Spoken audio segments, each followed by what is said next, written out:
For centuries, Stonehenge has stood quietly on the windswept plains of southern England. The monument rises from the grassy fields like a silent witness to thousands of years of human history. Massive stones, some weighing more than 25 tons, form circles and arches that seem almost impossibly balanced. Millions of visitors have walked slowly around those stones, craning their necks upward and asking the same question.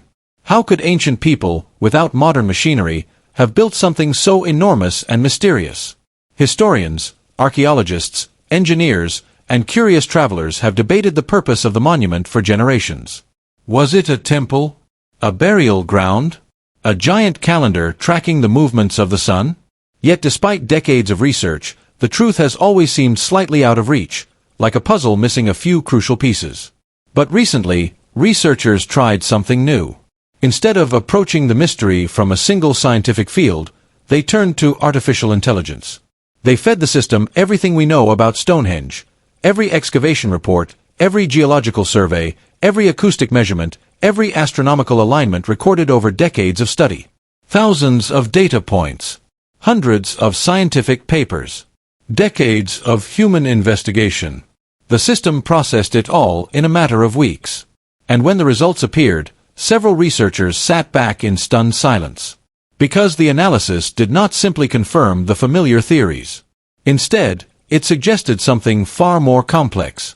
Something that raised a question few people had seriously considered before. What if Stonehenge wasn't just meant to be admired, but carefully designed to influence the people who entered it? Before we explore that possibility, consider something even more surprising. What if everything we thought we knew about Stonehenge is only part of the story? A monument that was never finished. Most people imagine Stonehenge as a single ancient project, something that was designed and completed by one generation. But the truth is far more fascinating. Construction began around 300 BC, and the monument evolved over roughly 1,500 years. When archaeologists first began excavating the site in the early 20th century, they discovered that the earliest version looked nothing like the structure we see today. There were no towering stone arches, no famous trilithons. Instead, the first phase consisted of a simple circular ditch and bank. Wooden posts may have stood inside the circle, forming a sacred enclosure. Generations later, those wooden structures disappeared. Then the stones arrived. The builders repeatedly redesigned the site over centuries. Stones were moved. Layouts were changed. New circles were added. Old arrangements were dismantled. Imagine the dedication required for such a project. Parents explaining the work to their children. Children growing up and continuing the same task. Grandchildren reshaping the monument yet again. Entire lifetimes devoted to a structure that might never truly be finished. Why would an ancient society dedicate so much time, labor, and planning to a single location? Was it purely religious devotion?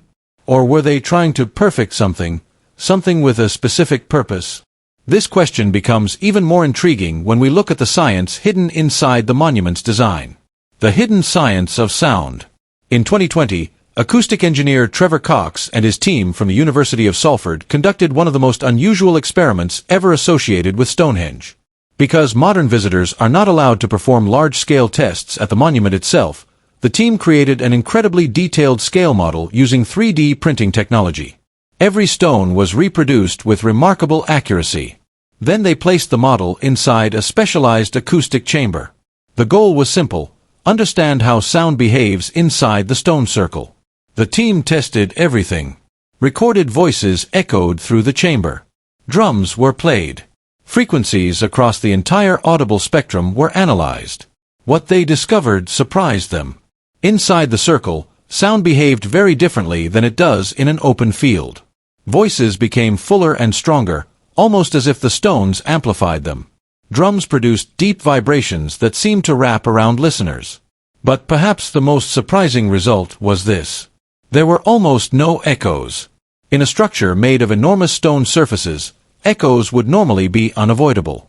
Yet the specific arrangement of the stones disrupted reflections in a way that dramatically reduced them.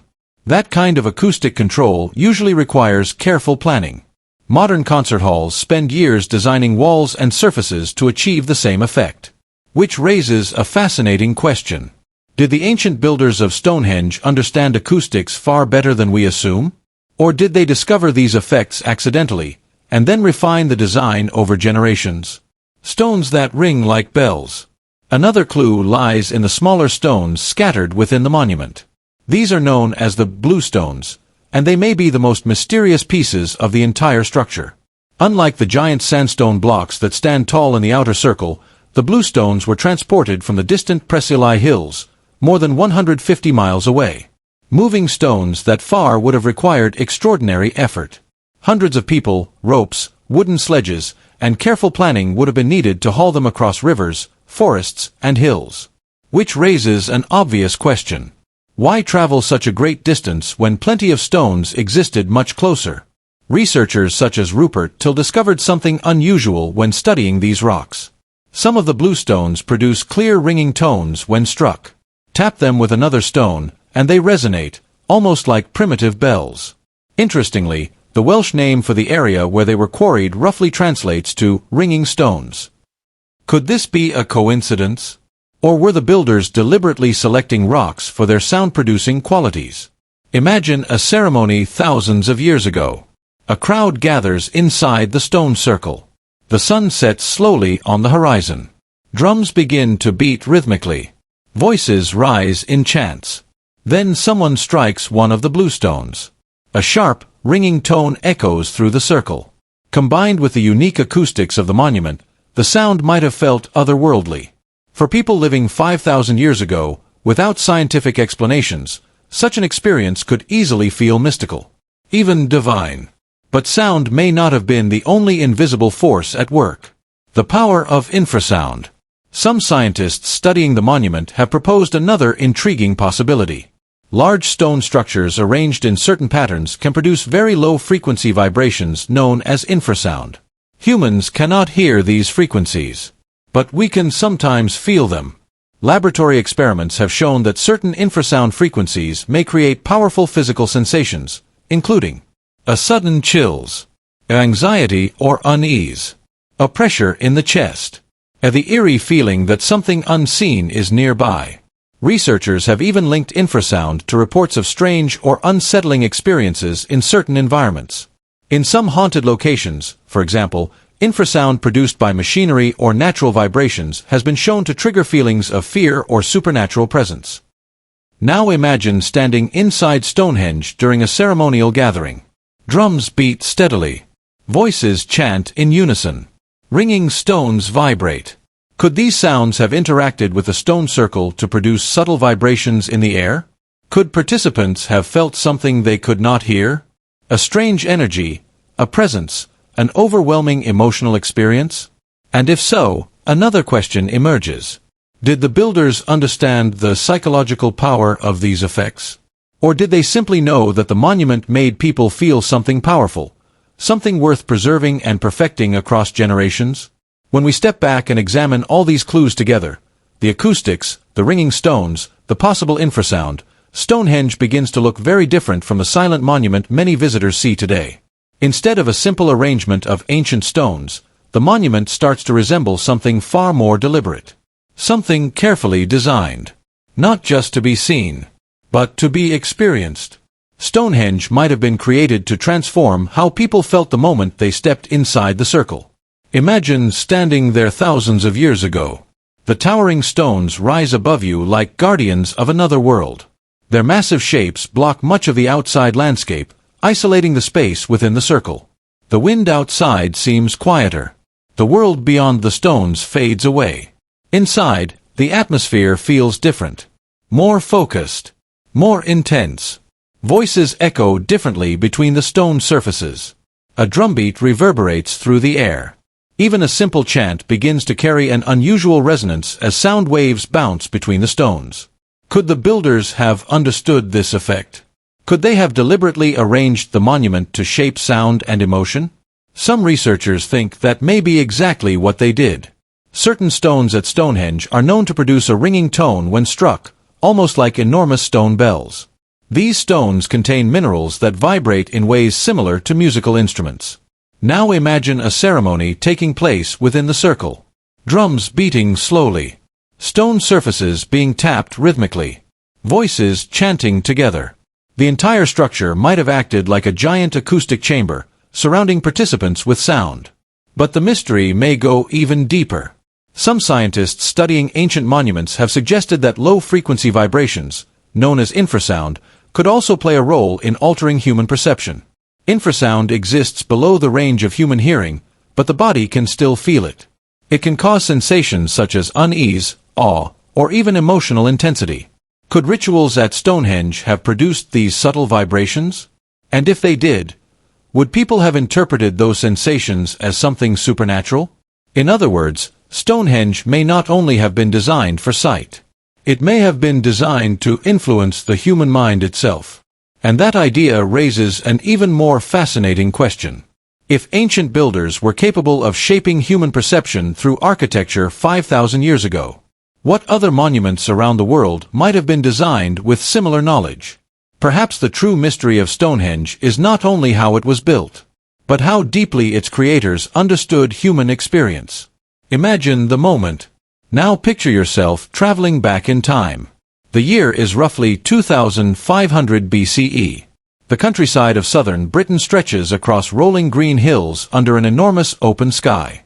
Small farming communities dot the landscape, connected by dirt paths and seasonal trade routes. Word spreads across the land. A great gathering will take place at the stone circle. People begin to travel. Families walk for miles. Traders carry goods.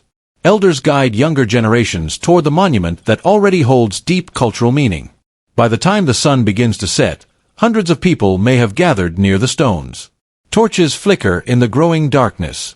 The air smells of smoke, earth, and damp grass. Then the ceremony begins. Drums echo slowly across the plain. A rhythmic beat. Boom, boom, boom. Voices join together in chanting. The sound bounces between the towering stones, returning to the listeners in waves of echo and vibration. Somewhere in the distance, a horn calls. The ground beneath your feet feels steady but alive with the movement of people around you. As the sun sinks lower toward the horizon, its golden light pours between two of the great stones, illuminating the center of the circle. A sudden beam of light appears. The crowd falls silent. At that moment, standing inside this ancient structure with sound, light, and human voices surrounding you, would it feel like science? Or something sacred? Would you believe you were witnessing a carefully planned astronomical event? Or a message from the gods? These are the kinds of experiences the builders of Stonehenge may have intended. A journey across Britain. Another remarkable mystery surrounding Stonehenge involves where its stones actually came from. For many years, archaeologists believed they had solved this question. Researchers discovered that the monument contains two primary types of stone. The first are the smaller bluestones, which originate from the Preseli Hills in Wales, more than 140 miles away from the monument. The second are the massive sarsen stones, which come from the Marlborough Downs, roughly 20 miles from Stonehenge. Even transporting those stones would have required tremendous effort. But one particular stone has puzzled scientists for decades. It is known as the altar stone, positioned near the center of the monument. At first, researchers assumed it also came from Wales, like the bluestones. However, recent geological studies revealed something surprising. The mineral composition of the altar stone does not match Welsh rock formations. Instead, its characteristics appear to match stone sources in northeastern Scotland. If this discovery is correct, the stone may have traveled nearly 600 miles before reaching Stonehenge. Think about what that means. 5,000 years ago, without modern machinery, roads, or metal tools, ancient people may have transported a multi-ton stone across most of Britain. How could they possibly accomplish that? Some scientists believe the journey may have involved a combination of land and sea travel. The stone could have been moved along coastal waters using wooden boats or rafts before being transported inland by sledges or rollers. Such an operation would require planning, coordination, and an enormous number of workers. It would also require knowledge of navigation and logistics. Which leads to a fascinating question. What kind of society could organize such a massive project across hundreds of miles? Was there a central authority directing the work? Or did many communities cooperate for a shared cultural or spiritual goal? The movement of a single stone might represent one of the greatest logistical achievements of prehistoric Britain. And it forces us to reconsider something important. Perhaps ancient societies were far more connected and sophisticated than we once believed. The sky above Stonehenge. Of course, Stonehenge is perhaps most famous for its connection to the sky. Every year, thousands of people gather at the monument to witness the summer solstice sunrise. As the sun rises on the longest day of the year, its light aligns perfectly with the monument's entrance and shines into the center of the circle. It's a breathtaking sight. But the solstice alignment is only part of the story. The monument is also aligned with the winter solstice sunset, which occurs on the shortest day of the year. For ancient agricultural societies, these events marked critical points in the seasonal calendar. They signaled when winter was ending, when crops should be planted, and when celebrations or rituals might occur. However, astronomers studying the layout of Stonehenge noticed something even more intriguing. Some stones appear to align with rare lunar cycles. One of these cycles is known as a lunar standstill. This phenomenon occurs roughly every 18.6 years, when the moon reaches its most extreme rising and setting positions on the horizon. During these events, the moon travels further north and south in the sky than usual. Tracking this pattern would require years of careful observation. In 2024, researchers observed a lunar standstill at Stonehenge. As moonlight passed through the monument during this event, several stone alignments appeared to function almost exactly as predicted. That level of astronomical precision is astonishing for a structure built thousands of years ago. So the question naturally follows. Were the builders of Stonehenge creating one of the world's earliest astronomical observatories? Or was the monument meant to connect human ceremonies with cosmic events? Perhaps the people who gathered there believed the movements of the sun and moon were messages from the universe itself. And Stonehenge was their way of listening. The society behind the stones.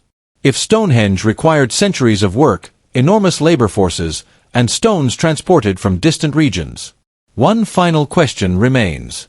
Who organized it all? Archaeologists estimate that building and modifying Stonehenge over time would have required thousands of workers, skilled stone shapers and craftsmen, transportation specialists, long-distance trade networks, seasonal coordination of labor. That doesn't necessarily mean a powerful king or ruling class controlled everything.